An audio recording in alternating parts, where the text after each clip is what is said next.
Hello, are you able to hear me? Yes. Good deal.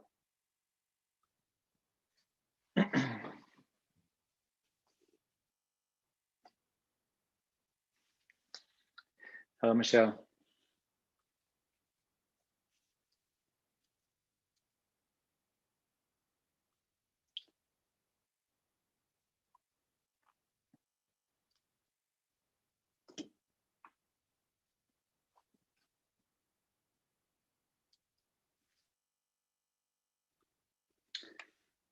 Hello, Rob.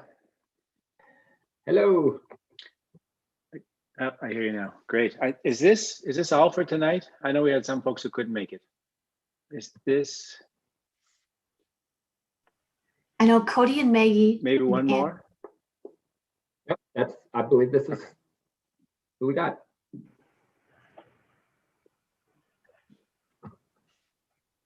Okay, so we have 6 of the 9, so that's quorum. Yeah, we can get started. Okay.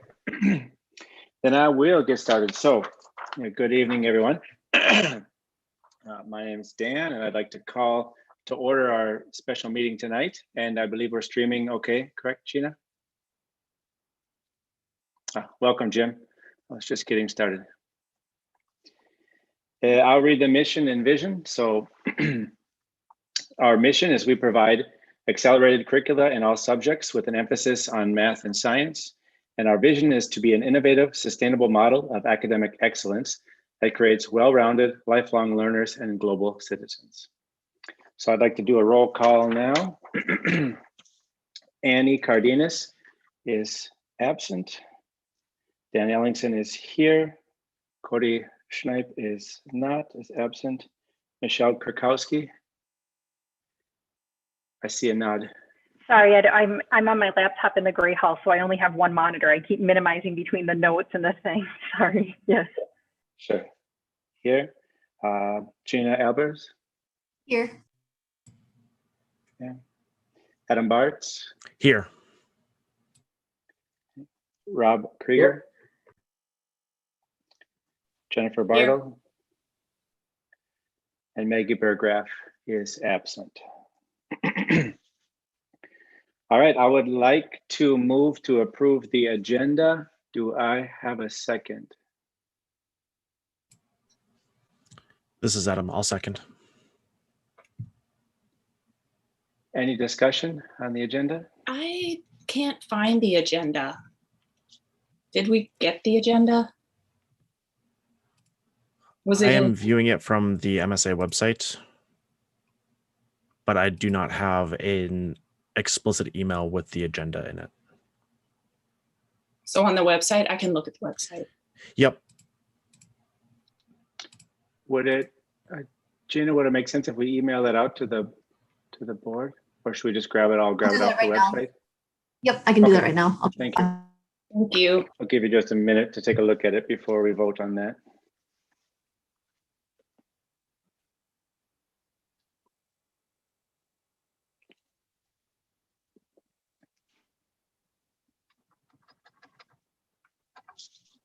All right, 2 more seconds.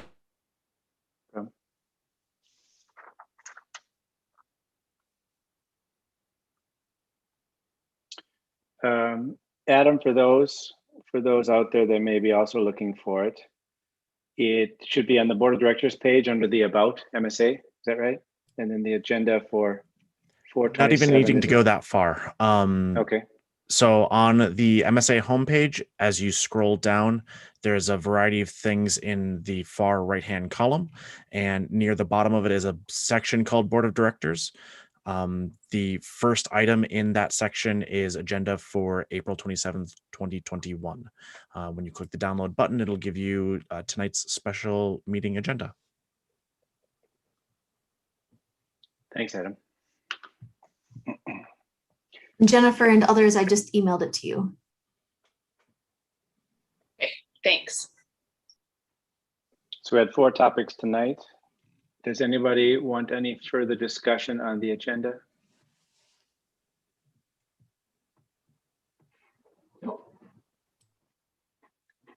Then I will do a roll call vote to approve it. I'll start from the top. Dan Ellingson, yes. Michelle Kurkowski, Yes. Gina Albers, Yes. Adam Bartz, Yes. Robert Krieger, Yes. and Jennifer Bartle. Yes.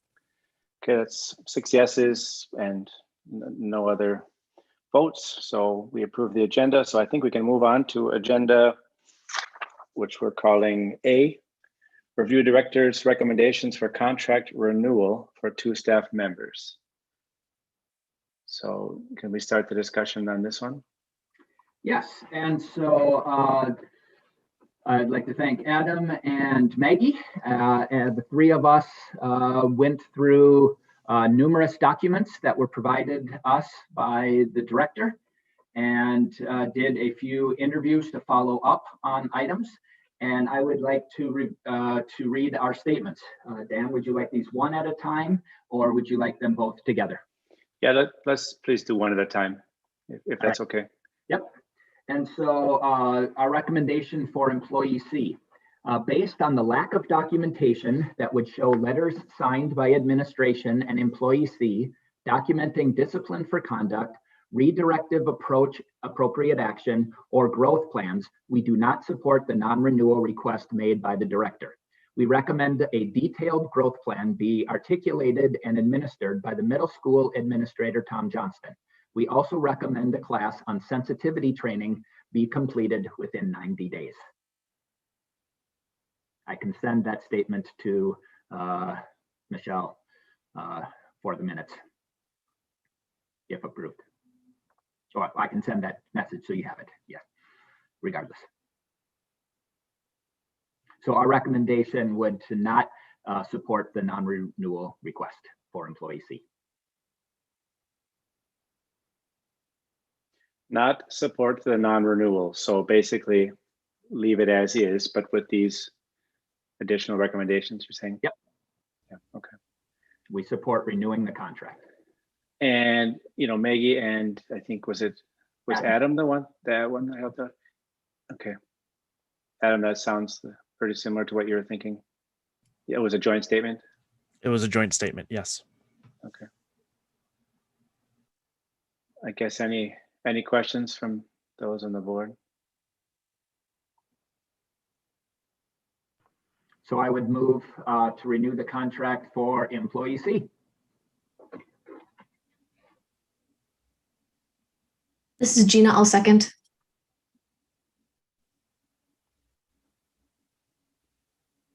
Okay. Any further discussion? All right. We'll do a roll call vote. So Dan Ellingson, yes. Michelle Kurkowski, Yes. Gina Albers, Yes. Adam Bartz, Yes. Robert Krieger, Yes. Jennifer Bartle. Yes. Okay, 6 votes yes, the motion passes for employee C. Do you have a similar statement for employee D? Yep. Robert? So for employee D, based on the lack of documentation that would include growth plans and personal improvement plans, we cannot support the non-renewal request made by the director. Employee D was directed by administration to attend a training and complete a reflection. This was completed and fulfills the requirements administration laid down for employee D regarding a filed complaint. Thus, we recommend a growth plan be articulated and administered by the high school administrator, Shannon Froberg.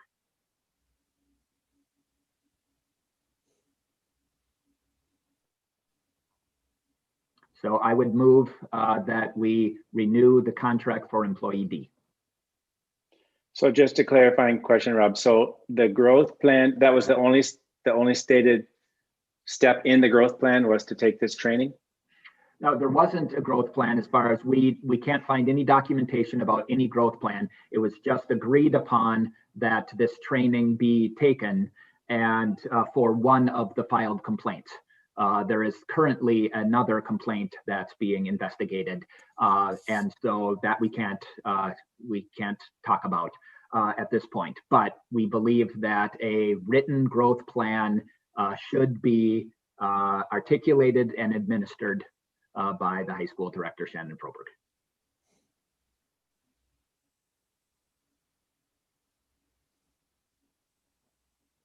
And so I moved that we renew the contract for employee D.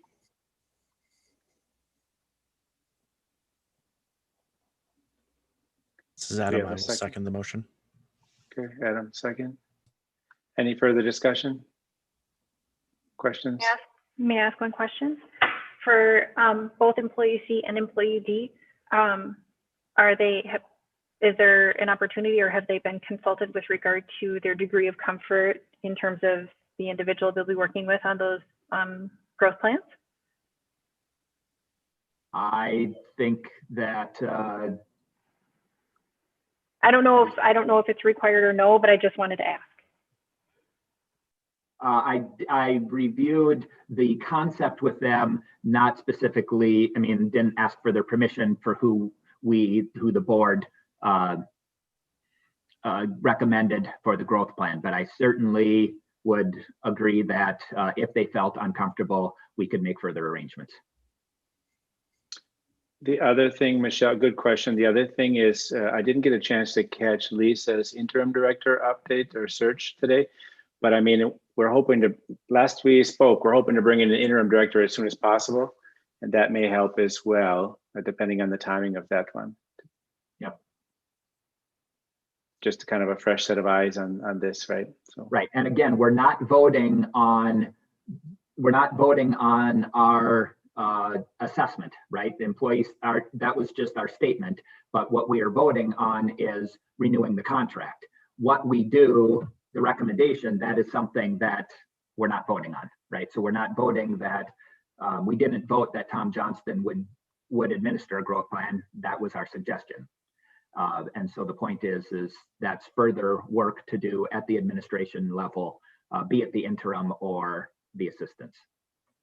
And that's a good clarifying point, Rob. I mean, we're the board, right? Administration would normally handle this, so we can suggest to the administration our suggestions from the outside, but the administration should be taking care of this, right? Right, right. And employee C and employee D, if they're not happy with that, they always have the opportunity to go to the board. Climbing the any other questions on the motion?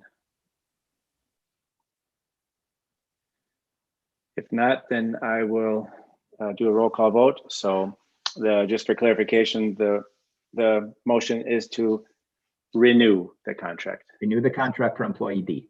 Okay, for employee D. So Dan Ellingson, I vote yes. Next is Michelle Krakowski. Yes. Gina Albers.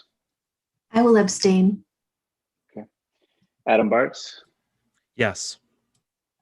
Robert Krieger. Yes. Jennifer Bartle. Yes.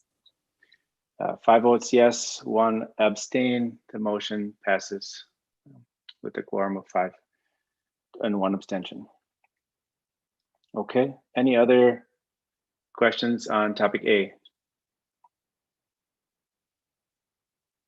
Okay, we can move on to B. So approve the retention of investigator in response to Authorizer's letter of April 20th, 2021. And I have here, I have passed out to the board a name that was suggested by our attorney, Jim, who's on the call here tonight, and also approved by our authorizer, Sam, and in particular, Ms. Liz, has approved this person. So Nell Matthews, with 30 years of legal experience, representing a number of different nonprofit government entities. The nice thing with Nell is not only the experience, but also hasn't done an investigation, with MSA in the past. So we're trying to do our best to hire someone with an extremely outside viewpoint, can come in and give us a clean slate in terms of, what's happening and what's not. So we feel that this is a very, unbiased investigator, not one that we've used in the past and maybe has some already preconceived ideas of different things going on. So we feel that this is, I got maybe 8 pages of resumes. I feel extremely comfortable with this recommendation. The other thing I will mention with this recommendation is this particular person is able to not only state the facts, but also provide a conclusion and recommendation, which is one of the requirements that our authorizer is saying we do. And that's one of the reasons why, another reason why we wouldn't use some of our previous investigators that would just state facts. So this one is not only the facts and the investigation, but also the recommendation and conclusion. And if the board approves this, one of the caveats is we're unable to put a spending limit on this investigation. So we will approve the investigator, and that's so that we can't curtail any of the investigation. The investigation will take the time that it needs and the interviews that it needs. And the other thing I would like to be able to do is, if we approve it, I'd like to share the contact information. A couple of you folks that may be listening now have reached out to me and asked for contact information on the investigator. And so we'll provide it tonight, Michelle, in the notes, if you can, the name, once we approve it, and contact information. And then I will also, the ones that have reached out to me, I will forward on your email information to the investigator, just so we make sure we got everyone copied. So I would like to make a motion that we do approve Nell Matthews for as our investigator in response to the authorizer's letter of April 20th, 2021. Can I get a second? This is Jennifer. I'll second. Sorry. Go ahead, Jennifer. Okay, any further discussion or questions? And welcome, Cody. So Cody, yeah, arrived just now. Make a note, please, Michelle, 444. May I just step Yeah, hop go in ahead, for Jim. just a second? I spoke to Ms. Matthews this afternoon and told her that she might be one of the people that would be approved by the board. There were a couple of candidates that were recommended, and she said, if I'm selected, great. I appreciate the opportunity. One thing that she wanted was someone at the school that could help her with scheduling investigative interviews. And I don't know if that's someone on the board or someone in the office, but she said she doesn't want to do it because she doesn't charge her hourly rate to schedule interviews, and I shouldn't do it either because you don't want to spend your money on me either. So there should be, she was recommending someone on the board or someone in administration that would be her liaison to contact to schedule interviews.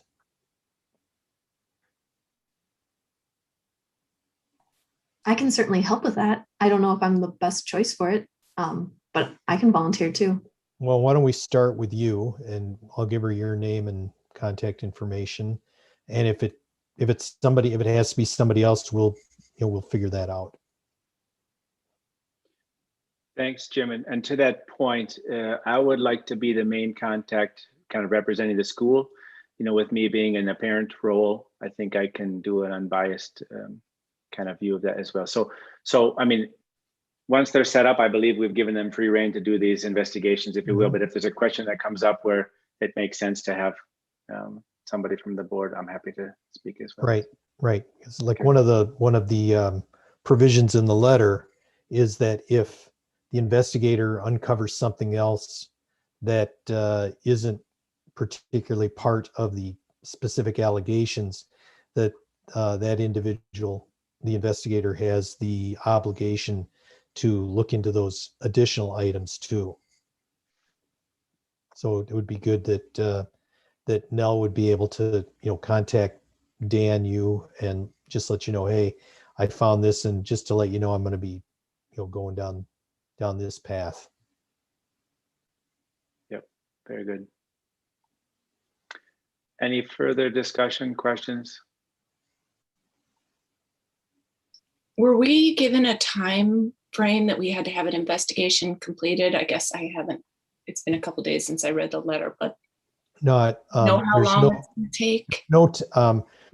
Won't know how long it's going to take. I know that the investigator has to provide periodic updates to the school and the authorizer regarding where she is in the investigation, and she has to start the investigation within 15 days of the letter.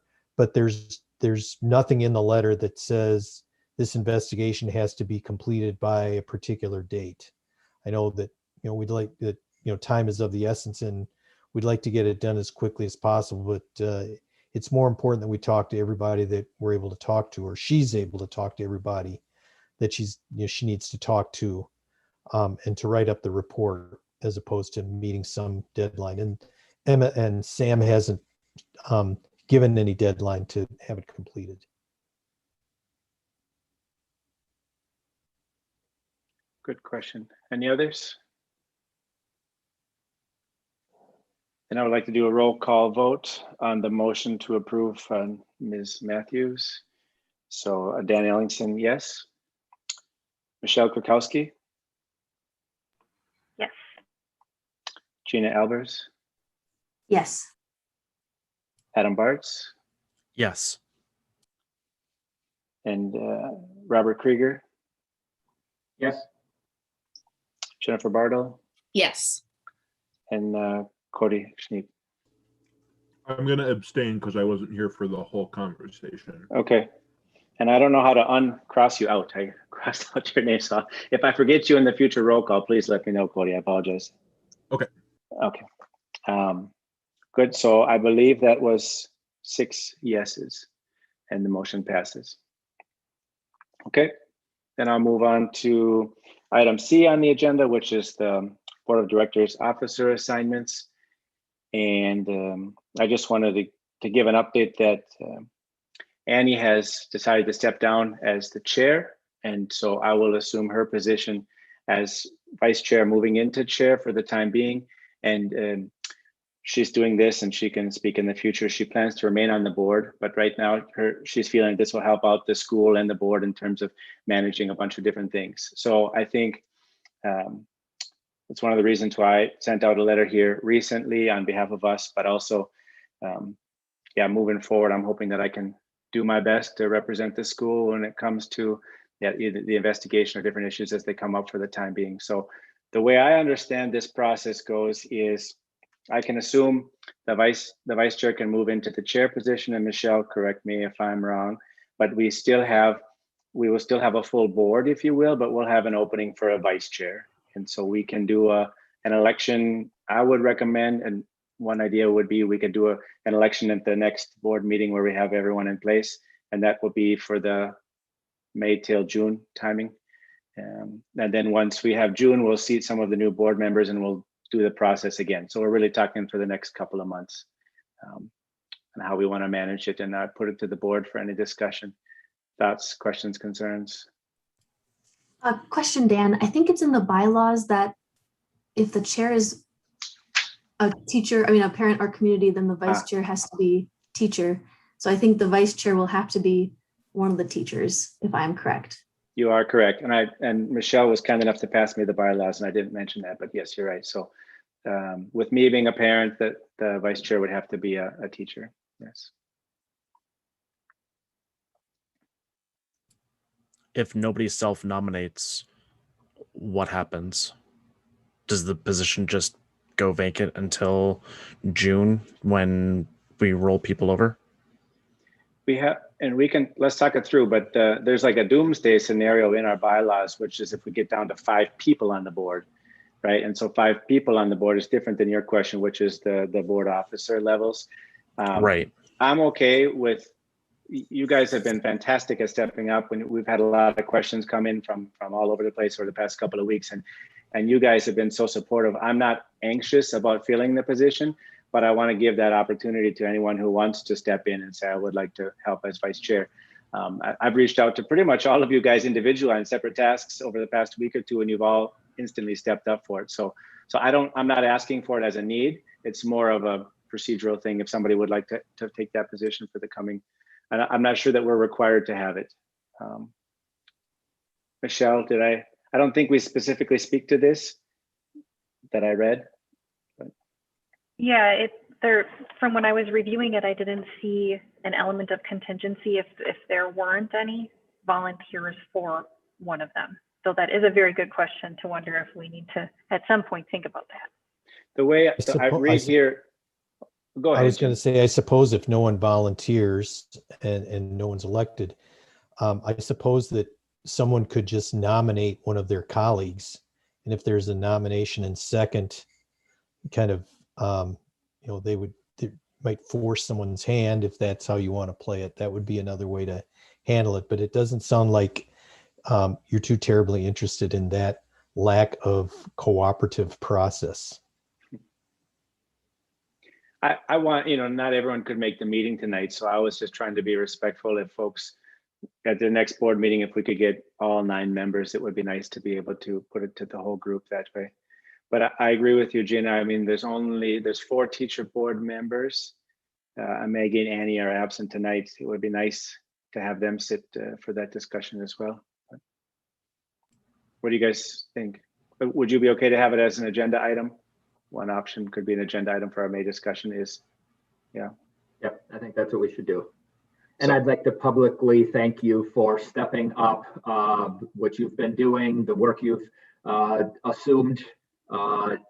Many thanks go to you from the parents out there. Thanks, Rob. But I think it's really been quite humbling because we do have a strong team here, and I really appreciate working together with all of you guys. I mean, some of the stuff that we've been kind of dealing with is outside of our normal elements, and yet everything that comes up, we just kind of divvy it up and we try to do our best to get it done. So I appreciate the patience of the parents and the teachers and the staff as we work through some of these issues. But I do believe we're moving in the right direction. So hopefully we'll be coming out ahead when we're done here. So if I go ahead. Do we need to vote to make you board chair now, or is that an automatic thing when the chair stepped down? My reading of it is it's an automatic, but I'm biased, so I'm in the position. So Michelle, I think that's how it is. It's always been the vice chair will assume the position if the chair steps down. It is. I'm just going to pull up the exact portion of the bylaws, but it just says will assume. So let me just. Yeah. I can That read was it my here interpretation too. as well. If the chair of the board leaves the board, the vice chair will assume the chair duties until the chair seat can be filled and an officer election conducted. Yeah, and it starts off that vacancies in officer positions shall be filled by the election of the board from its own membership at the call of the chair within 30 days of the vacancy, and then if they have a special circumstance, if it's the chair. So does that mean by default Dan is the chair, but we still within 30 days need to formally elect him or somebody else to the position? That's how I would read that or hear that, Cody, too, is that next time we should officially elect Dan or anybody else that wants to run because he fulfills it now, but it sounds to me like at the next board meeting, we have to have an official. So we can make a motion I can make a motion that we have an election at our next board meeting. And for the interim time, I will assume the chair responsibility, and then we will have an election at our board meeting for chair and vice chair. Does that sound good? So I guess then if anybody wants to put their names forward, I guess for now, pass them to me, and then we'll get them on the agenda for May. Okay, and then will you repeat your motion really quick, just so I make sure I have the phrasing correct? I don't think we have to have a motion, do we? Because it's bylaw, we're just fulfilling the bylaws, right? So it just automatically triggers. So I don't think we have to have a motion for that. Okay. That would be my interpretation too, that if the bylaws direct it, then it just automatically is going to get placed on the agenda. Okay. Michelle, go ahead. As our policy guru, Michelle, how often are the bylaws reviewed? Just as needed, or do they come up annually like the other policies do?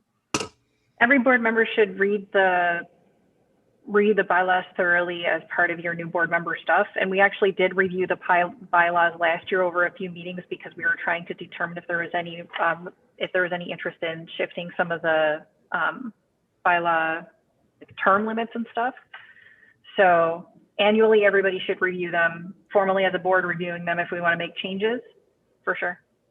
Because I'm just wondering if this is a scenario that we want to formally review to see if we want to have anything written about this kind of odd circumstance that we're running into with Annie stepping down as chair, but not necessarily leaving the board. Yeah, I think that might be a good idea to add on to an agenda item. Also, just based on our ideas and Jim, please correct me if you think that I'm off base here, but it would it behoove us to further clarify what the 0.5 FTE means for the teacher job? Yeah, for sure. Yeah. That it's got to be 0.5, a 0.5 position, and they're actually in a position for which a license is required. Because as I read the bylaws, as I was reading the bylaws, it arguably could be that anyone who has a teaching license, but they have a 0.5 assignment anywhere in the school, could serve on the board. So yeah, I think that needs to be cleaned up a little bit to be clear that in order to be in conformance with the charter school statute, that it's got to be a teacher that's providing instruction as opposed to just someone with a teaching license. Or they're in a position for which a license is required by the state. Right, yeah, because we have to be careful because the full-time sped faculty or whatever, right, they wouldn't necessarily be teaching, they need a teaching degree, right? Well, and they're providing instructional services. They have instructional hours with it, that they're providing as part of their service delivery as well too. Any other questions, comments? If not, I just want to Annie's not here, but I'm publicly thanking Annie for all the hard work she has put in over this past term, right? I mean, this has been an amazing year, and all of us have kind of been stretched a little bit in this, but Annie probably in particular with her role as chair. So thank you, Annie, for all of your hard work up to date, and we look forward to working together with you going forward. I would like to move to D. D is administration staffing through June 30th, and I am requesting a motion to close the meeting pursuant to Minnesota Statute 13D.05 sub 2B for preliminary consideration of allegations or charges against an employee of MSA. Can I get a second? This is Okay, welcome back, everyone. Coming back from closed session. And so that portion of the meeting was closed pursuant to the Minnesota Statute 13D.05 2B for preliminary considerations of allegations against an employee of MSA. And I would like to update the community that based on our discussion in closed meeting, I would like to make a motion to place our executive director, John Gorecki, on paid administrative leave effective immediately. The board of directors will direct Thomas Johnston and Shannon Froberg to assume these responsibilities jointly. In the event that any immediate guidance is needed I will help step in as an intermediary. So can I get a second on that motion? This is Rob, I second. Any discussion?